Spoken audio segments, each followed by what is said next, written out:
Games like Under Siege use violence as a way of promoting a point of view. But in many computer games, the violence is an end unto itself.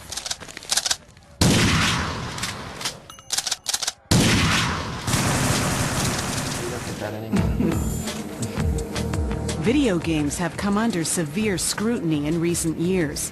Many parents worry that games with violent content will make their kids more aggressive. The game industry is sadly addicted to the idea of violence, and that's for a couple reasons. One is that they're still trying to go time and time again after teenage boys, and teenage boys love watching stuff blow up. The second thing is that a lot of video games are fundamentally, still in a very simple way, about things colliding with other things.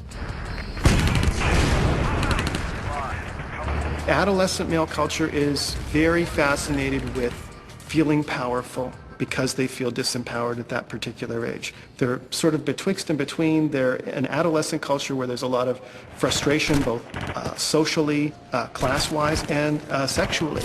And so being able to sort of go out there and really have literal life and death power over others is enormously attractive to that group of people in that time in their lives.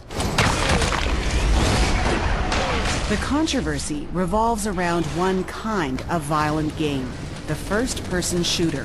To many, it's the demon child of the computer game industry. Fire in the hole! In a first-person shooter, the game takes place through the eyes of the player wielding a weapon. Hey, friendly fire! Emergency! First-person shooters tend to professionalize, in many ways, the pursuit of violence and to move it towards an interest in weaponry and sort of this roving, nomadic form of becoming a killing machine. The reason why people worry about first-person shooters is that they're intentionally, over the top. These are the bad boys of the video game world. To a certain extent, they're sort of the modern rock music, because they just rub the parents' noses in it. They're like, we're gonna have, realistic exit wounds. When you shoot people, it's gonna blow a hole in their back. The game, called Postal, is banned in 13 countries. In Australia and New Zealand, it's a crime to even own this game. So there's always one part of culture that basically exists to sort of allow us to just completely let our most antisocial, most horrible desires run free. Its creator sees the game as an over-the-top satire.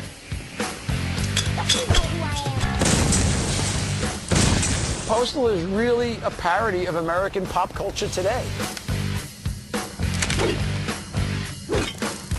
The violent aspect is an element of the game, clearly. However, the humor is really what we find most attractive. Some of the most violent games like Grand Theft Auto and Postal are obviously, from an adult perspective, meant to be funny and satirical. But at what age can children really start to pick that up? Because there may be some things that, as an adult, we look at and we get it. That's a joke. It's satire. Now that's what I call welfare reform. Free! And the kids that are 11, 12, 13, 14, they're not getting it. In the last few years, the conflict over violent computer games has moved into the laboratory. At Michigan State University, a young German researcher is using cutting-edge technology to peer into the minds of gamers. Renee Weber is using functional magnetic resonance imaging, or fMRI, to study the brain activity of gamers playing a violent video game. We actually can see how you think, how you feel while you are playing a video game. In Weber's study, the brains of 13 young men are observed inside an fMRI scanner as they play a first-person shooter. All are regular gamers. Previous neurological research has shown which areas of the brain light up when we have aggressive feelings. The purpose of this experiment is to see whether these same areas are activated when playing violent games. Weber has played shooter games his whole adult life and wanted to prove they have no negative effects. We wanted to show that playing violent video game is just playing a game and has nothing to do with aggressive cognitions, aggressive effects, and even aggressive behavior. What Weber needed was hard scientific evidence to back up his theory that the games are harmless.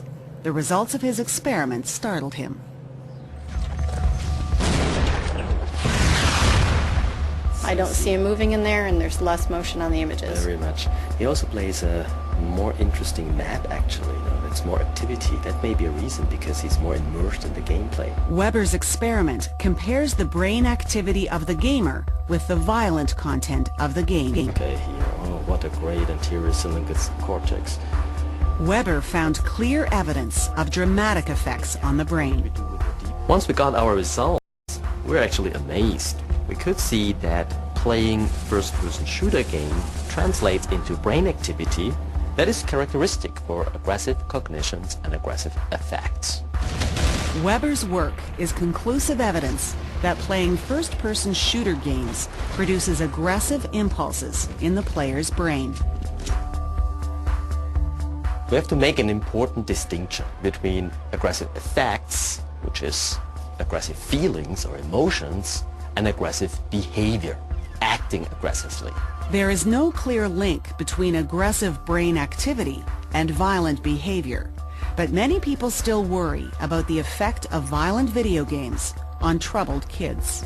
The problem is not that violent games make all kids violent. The problem is that some kids are violent because of the games. Jack Thompson is a Florida-based lawyer who has repeatedly gone after the video game industry for its violent products.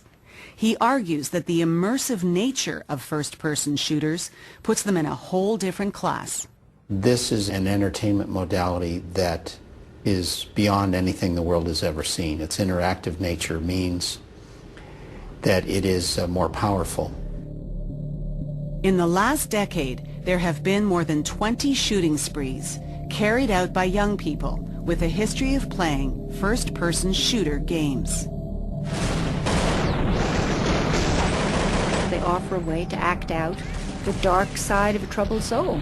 You get to kill, you get to maim, you get to hurt without caring, you get to do all kinds of things that are candy for a troubled soul. In 1997, in Paducah, Kentucky, a 14-year-old boy named Michael Carneal brought a gun to school. He fired 8 shots and with 100% accuracy shot 8 people. 5 of his victims were shot in the head. I became convinced that the game, Doom, and other games that Carneal played provided the tipping point for Carneal to do what he did. His marksmanship was astonishing. He had fired a real gun on only one other occasion, but he had spent hundreds of hours playing violent shooter games. Many of these games give bonus points for headshots. Gun experts will explain that the face is the clearest marker of specific human identity, and therefore, unless you have been desensitized to the act of doing that, you're not going to shoot somebody in the face, because that last split second you're going to see their face and you're going to know it's a human being, a specific human being.